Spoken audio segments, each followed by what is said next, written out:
భూములు, భవంతులు, ఖాళీ స్థలాల రిజిస్ట్రేషన్ మార్కెట్ విలువలు పెరుగుతాయన్న ప్రభుత్వ ప్రకటనతో రిజిస్ట్రేషన్ల సంఖ్య భారీగా పెరిగింది.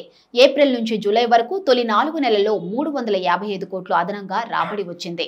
ఆగస్టు నుంచి మార్కెట్ విలువలు పెరుగుతాయని షెడ్యూల్ విడుదల చేయడంతో గత కొన్ని రోజులుగా సబ్ రిజిస్ట్రేషన్ కార్యాలయాల్లో రద్దీ నెలకొంది. 2-3 నెలల తర్వాత రిజిస్ట్రేషన్లు చేయించుకోవాల్సిన వారు ముందే చేయించుకున్నట్లు స్టాంపులు రిజిస్ట్రేషన్ల శాఖ అధికారులు చెబుతున్నారు. భూములు, భవంతులు, ఖాళీ స్థలాల రిజిస్ట్రేషన్ల మార్కెట్ విలువలు సవరించాలని రాష్ట్ర ప్రభుత్వం నిర్ణయించి షెడ్యూల్ విడుదల చేసింది. ఈ నెల నుంచి సవరించిన విలువలు అమల్లోకి తెచ్చేందుకు అవసరమైన కసరత్తు చేస్తున్నట్లు ప్రకటించింది.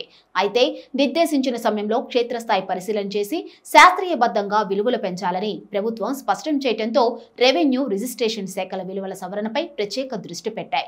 ఇక క్షేత్రస్థాయిలో పర్యటించి ప్రస్తుతం అమలవుతున్న మార్కెట్ విలువలు, బహిరంగ మార్కెట్ విలువలతో కూడిన నివేదికలను సబ్ రిజిస్ట్రేషన్ కార్యాలయాల వారీగా స్టాంపులు రిజిస్ట్రేషన్ శాఖ ఐజీ కార్యాలయానికి చేరాయి. స్టాంపులు రిజిస్ట్రేషన్ శాఖ కమిషనర్ గా జ్యోతి బుద్ధప్రకాష్ నియమితులు కావడం వల్ల ఆయనతో చర్చించాక కసరత్తు కొనసాగించాల్సి రావడంతో కొంత ఆలస్యమైనట్లు అధికారులు చెబుతున్నారు.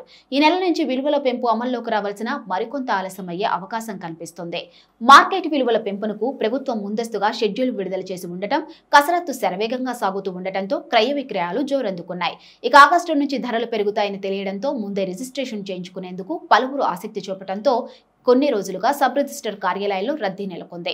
ఇక 2023-24 ఆర్థిక ఏడాదిలో తొలి 4 నెలల్లో 4771 కోట్లు రాబడి రాగా 2024-25 ఆర్థిక ఏడాదిలో అదే 4 నెలల్లో 5126 కోట్లు ఆదాయం వచ్చినట్లు గణాంకాలు స్పష్టం చేస్తున్నాయి.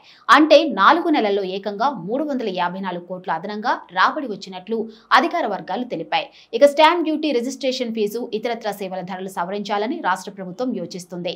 వాటిని శాస్త్రీయబద్ధంగా పెంచాలన్న మంత్రి పొంగులేటి ఆదేశాలతో దేశంలోని కనీసం 5-6 రాష్ట్రాల్లో పర్యటించి అక్కడ అమలవుతున్న తీరును అధ్యయనం చేసి మెరుగైన రీతిలో ఇక్కడ అమలు చేయాలని రిజిస్ట్రేషన్ శాఖ యోచిస్తుంది.